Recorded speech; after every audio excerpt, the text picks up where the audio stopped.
Hello, my name is Tom Fletcher, and I began writing poetry about 25 years ago. I started, my family has a few writers in it, and we just began a tradition at Christmas time back in the late 70s, having a yearly poetry reading.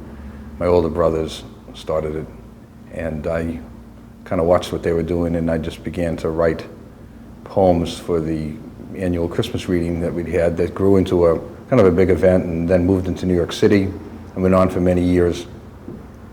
And that's really how I began writing poetry. And from an early age, the poems helped me to organize aspects of my life, especially some of the more difficult aspects of life and death and troubling things that I saw, witnessed. And poetry helped me to sort of organize that in an aesthetic kind of order, I guess, and music, and it was very helpful to me in that sense, and through it these poems were born. So, would you say that the poetry grew out of your life process as a response to events in your life? I would say so, yeah. Yes, I would say that's true. A lot of them, when I looked at, my first book here, Falling Through the Earth, I looked at it one day and I realized that, about 25% of them were about death. And when I was about 20 years old, my brother was killed in a car accident, who was my best friend also. And I think that was one of the things that that I used as material for poems. And when I looked at my book one day, I realized that about 25% of them had to do with death and the whole question about death. And the poems helped me kind of organize that in, like I said, an aesthetic, kind of a musical way, order. So are your poems like sort of a sketch pad for emotional events? I guess so, although I tend to spend a lot of time crafting the poems. Maybe some people would think maybe overcrafting them, possibly. Although I also write free verse poetry, a lot of my poems are really kind of densely organized, and I might do 20 or 30 drafts on a poem or more. So they become, even though they start out as an emotional sketch of maybe an issue or a problem I have, in the end, I want to create some kind of an order and an aesthetic that's pleasing in some way, like a good painting is, or a good choreographed dance is, or something. And I tend to lean towards that. That my inclination is to generally is to sort of try to accomplish that in a poem. Although as I've got older, I've moved away from that, and a lot of my later poems, are less concerned with that kind of an aesthetic sensibility and order and music, and tend to be more free-flowing. How would you categorize your poetry?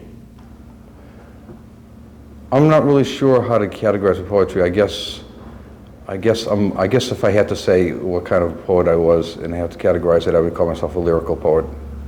And I'm not exactly sure what that means, but my poems tend to be lyrical. Do you find that other people bring preconceptions to your poetry?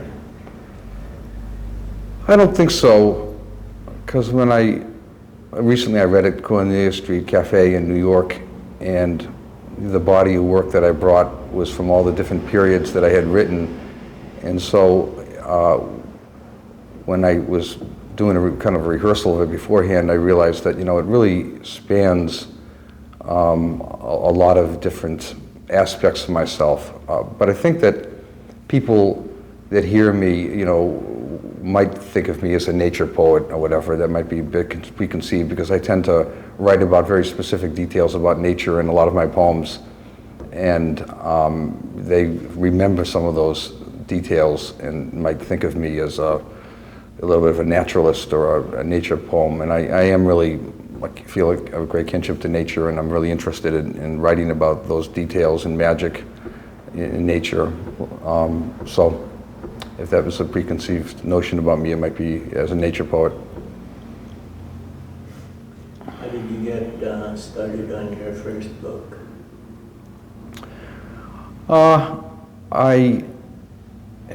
After I had a couple of 100 poems that I had written, and I just felt that it would be great to have it in a kind of a collected volume, and that was really what inspired it. I self-published the book, although a lot of the poems in the book have been published in a lot of different periodicals in America, but the book was published by myself. How did you like the process of making the book? Making the book was, the process was, I'm trying to think, how would I like making the process? I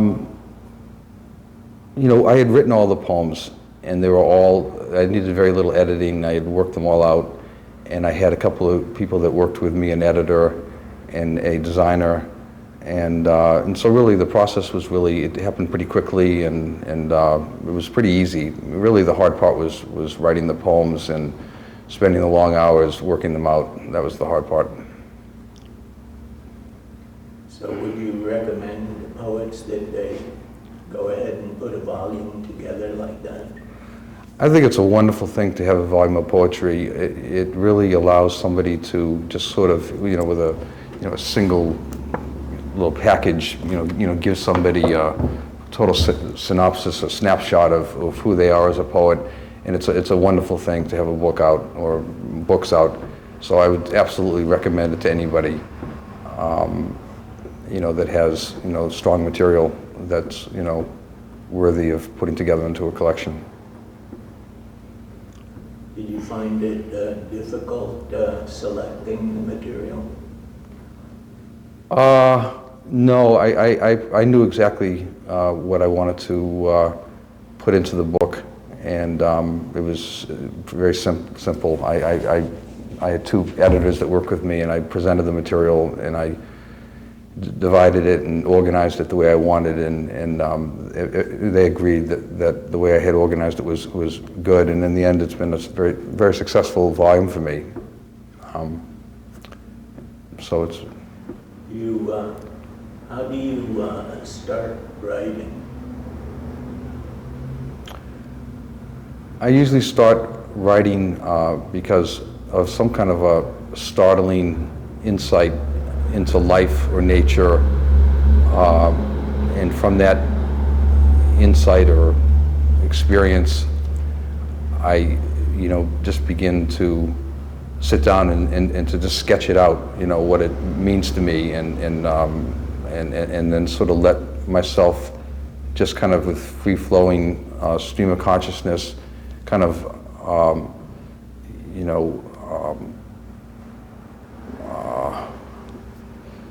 losing my train of thought here. Let me start that again.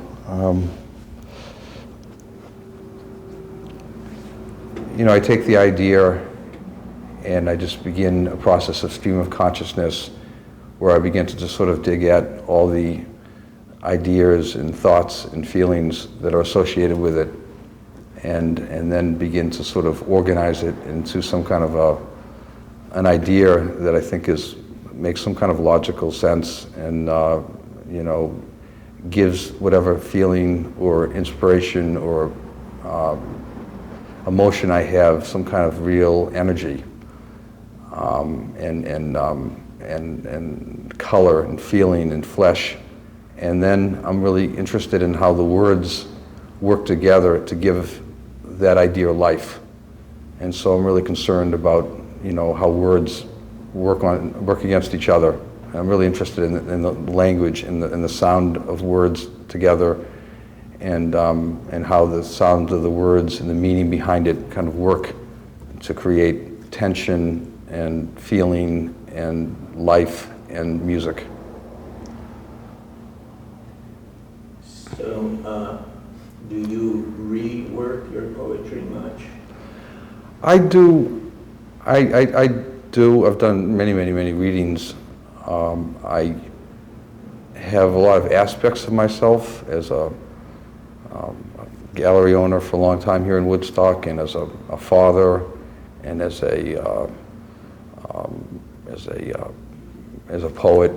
As you know, so my sole identity is not as a poet, but you know, I love to give readings, and I've done many of them, but I don't find myself pushing to do, you know, as many as I can. I sort of do it selectively when I want to do it, and how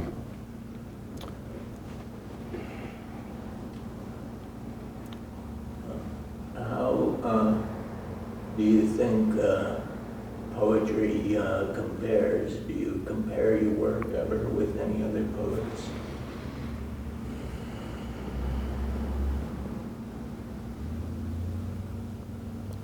You mean in history, poets in history, or just in general? In history or currently, whatever might be relevant.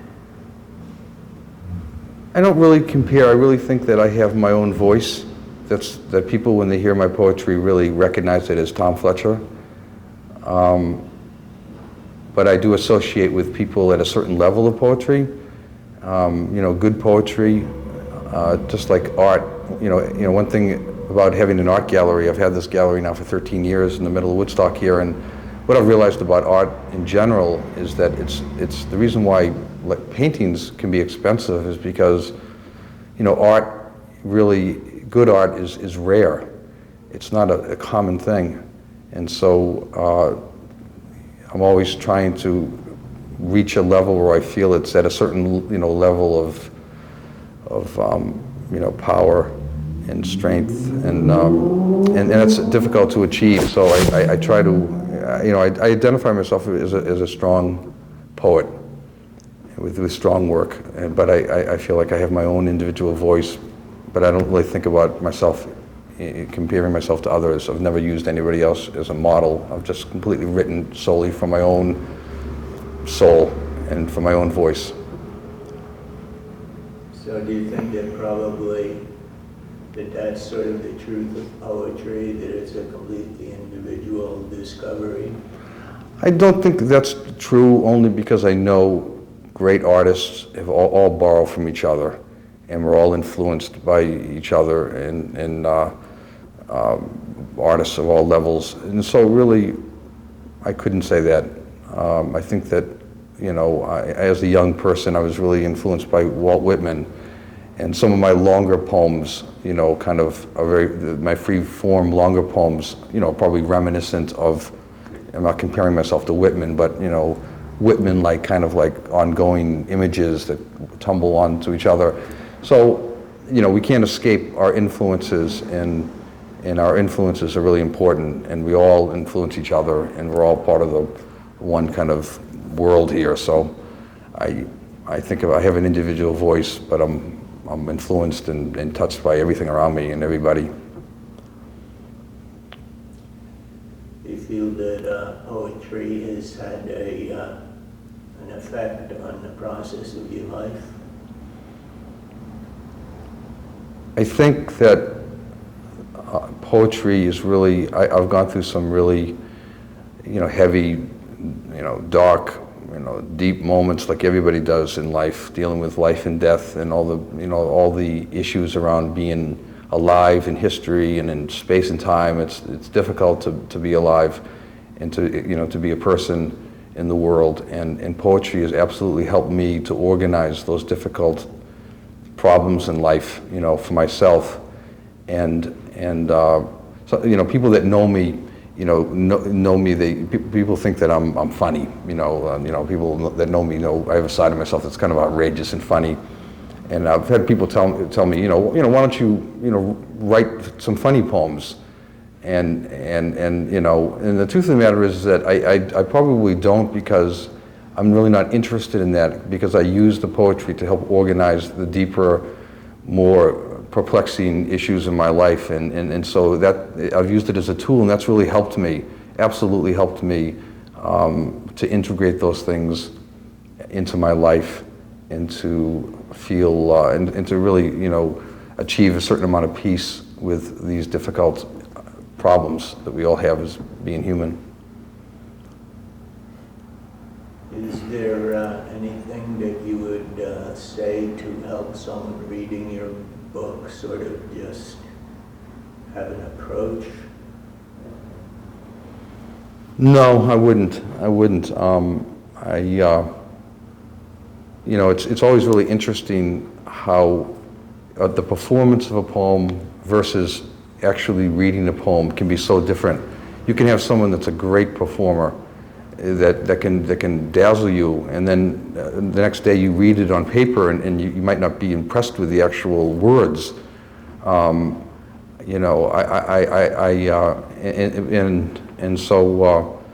I think that poets have two things. It's how they perform their poetry and how their poetry speaks to somebody when the person's alone with the book. And I would just want someone to just interpret it the way they want, and hopefully get some meaning and enjoyment out of it in the way they find it, and hopefully people would find different things in it. That's what's great about people. Do you like the idea then of a reader bringing their interpretation to your work?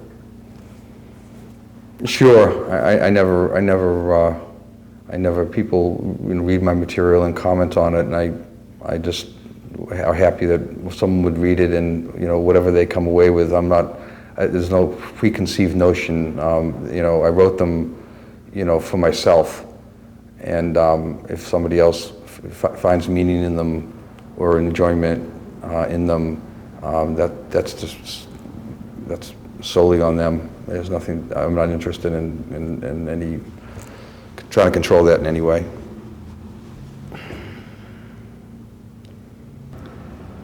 Do you feel that there have been either particular poems or group of poems which have departed or become sort of mavericks from your voice?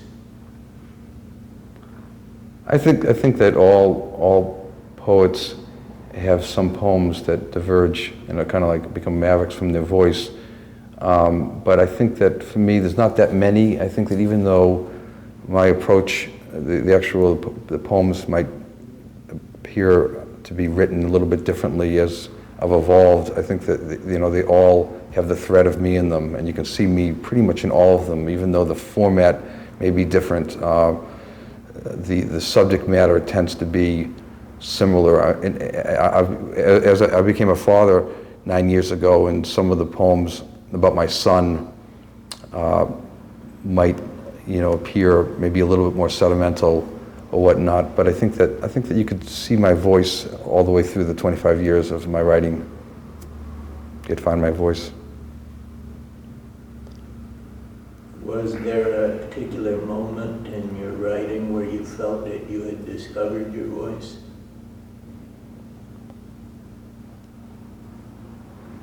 There was a when I started writing, there was a moment when I wrote a poem that really, I was walking home late at night, and then I saw Orion, and I had remembered seeing it in the same spot the year before, the belt of Orion, and realized that a year had passed. And I wrote a poem that night. It was one of the first poems I had written, and when I finished it, I really felt that I had achieved my voice and really summed up in my soul something I had really felt deeply and that had really touched me and moved me.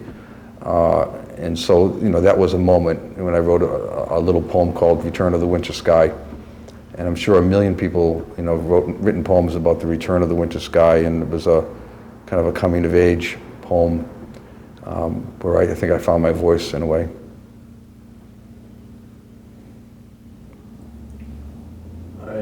Is there a poem that you have sort of longed to write that has eluded you? Not really. There's, I have I'm working on a group of new poems now, and as the years unfold and experiences unfold, and in the last few years I've gone through a divorce. As I said, I've become a father in the last few years. This last year my mother died. So there's always, continuously, an eternal wellspring of ideas and possibilities and feelings. So I just want to continue to try to, write about where I am, because it's a never-ending kind of a thing. So there's not really one thing I really want to write about. I just want to continue to write and capture, these each new passage in my life, and try to, in my own way, document it in my own way with some good verse. Do you have any particular writing habits, such as writing at a certain time of day, or? When I was younger, I used to write through the night, but as I've got older, and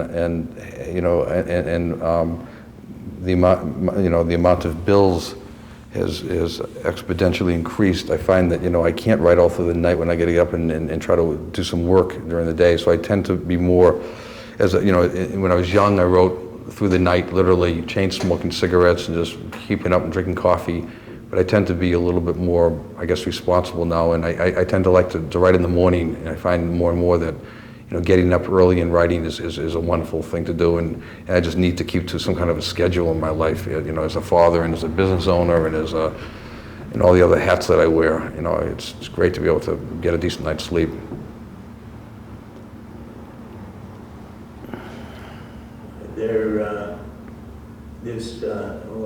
Can you say something else about this new project you're working on? Which one? Your new project. You said you were working on a new group of poems. I'm working on a new collection of poems that I've been working on for a couple of years now. I want to do another book, and they have a lot to do with the stage of my life. More to do with being a father, mortality, and also slightly more political. As I've got older, I seem to be writing poems that are a little bit more political about the current situation in the world, with the war going on and things like that. So I'm influenced by that. So, but the subject matter tends to always really be similar. Love, nature, pain, death, war. It's a lot of it's the same, but just seeing it through the eyes of a new stage in your life, and hopefully with other and deeper insight.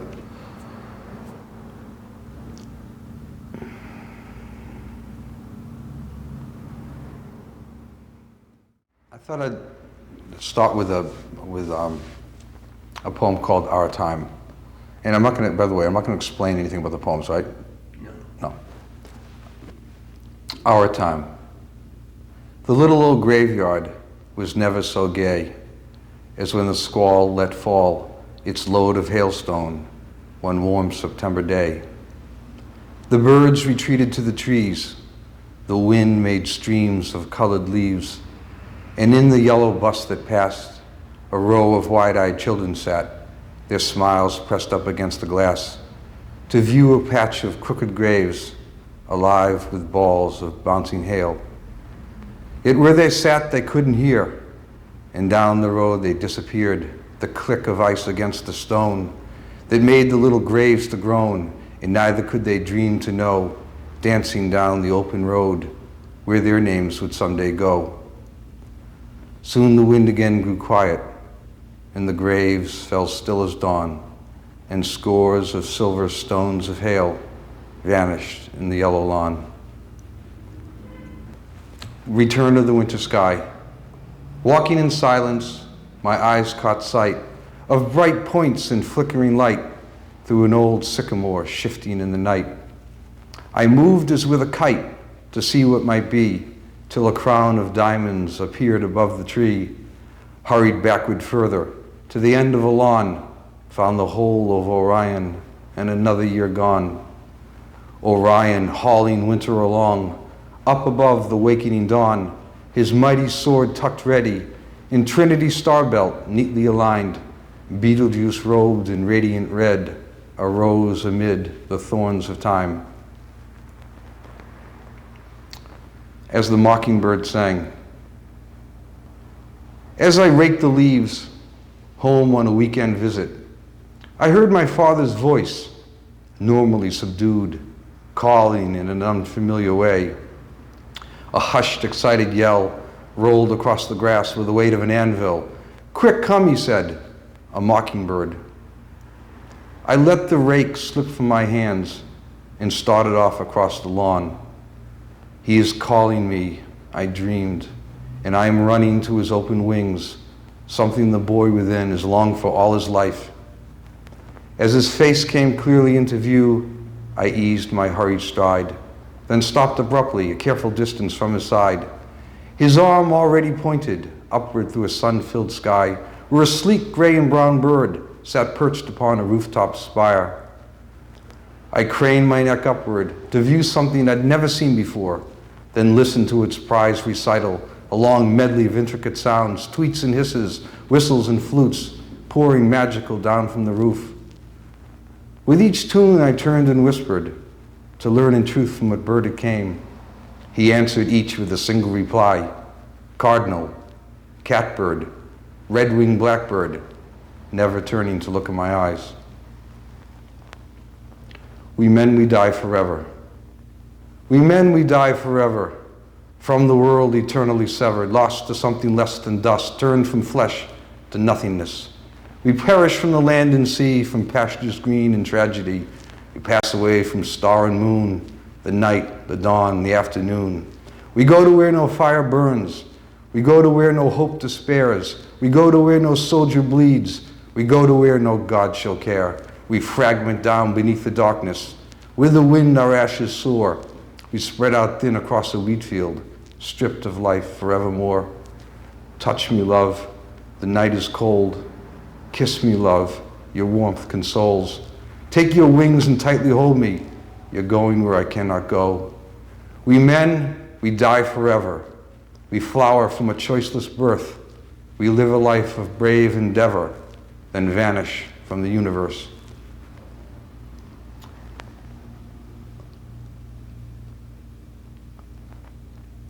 As my son appeared through the heavy snow, a great tide of March snow, sifting through the green conifers, made it seem as if a dream. My little boy and I, walking down a Woodstock road, he pulling a painted sled, and I the weight of the first month of divorce. The conifers laden with snow, and I now living alone. My son, this special visitor, appearing and disappearing, all in a single day. We pulled the conifer's boughs, an avalanche of snow, the branches rising again, reasserting their places. A new world, a new life. Sometimes the snow fell so heavy it seemed the sky and earth were one great column to heaven. We moved along the buried road, I with long, strong steps, he with red felt hat snapped beneath his chin, for now the anger toward me lifted.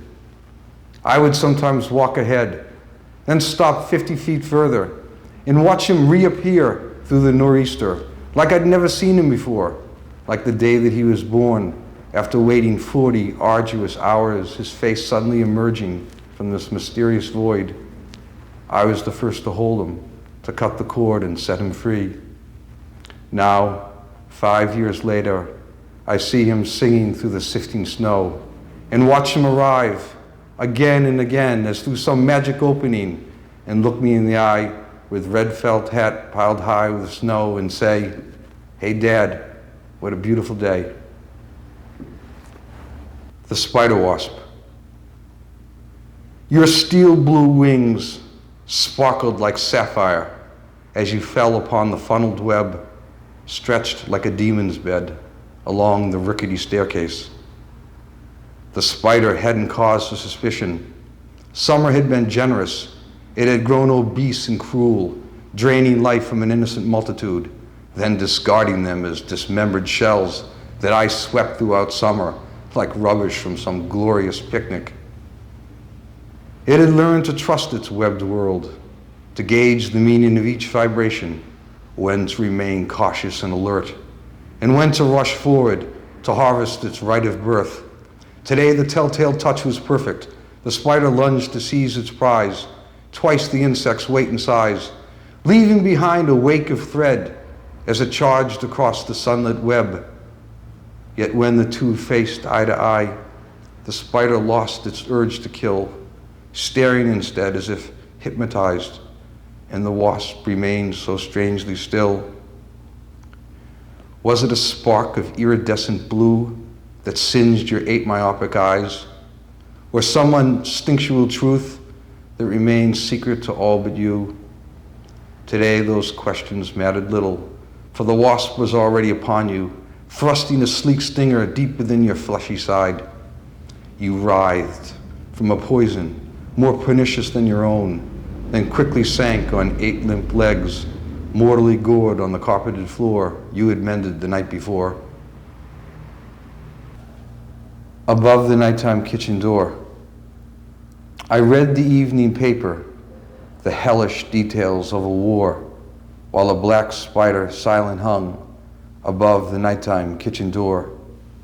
The blood within me pounded poison, thinking of the young men dead. The spider neither sighed nor shifted, a stillness shroud its nest of thread. Winter threshed the roof and window, hurling chairs about the deck. The spider never felt the quiver that crept upon my stiffened neck. The paper pictured rows of corpses.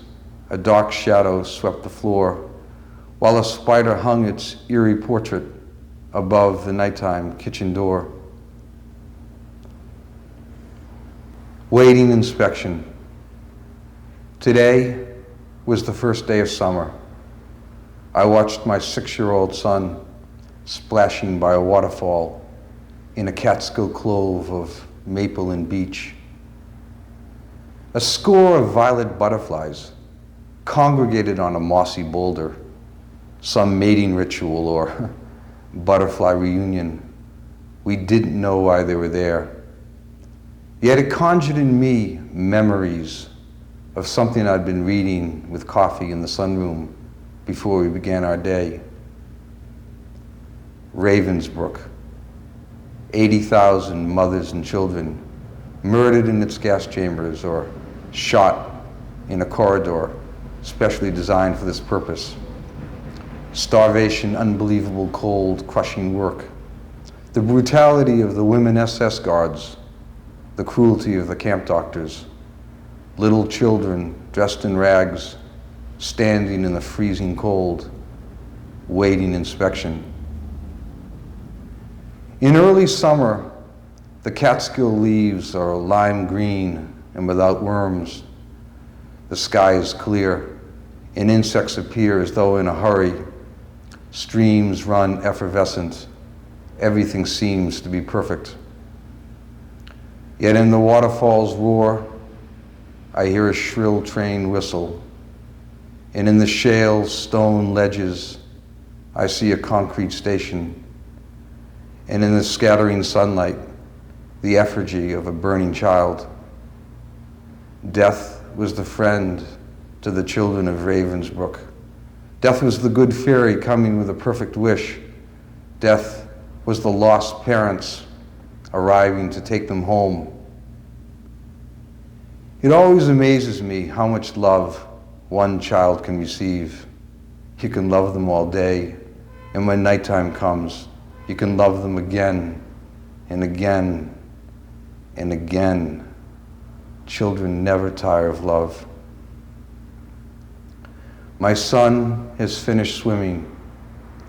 I wrap a towel around his perfect body, hold him tightly, and watch the water fall, while the band of violet butterflies suddenly take flight across a mirrored pool.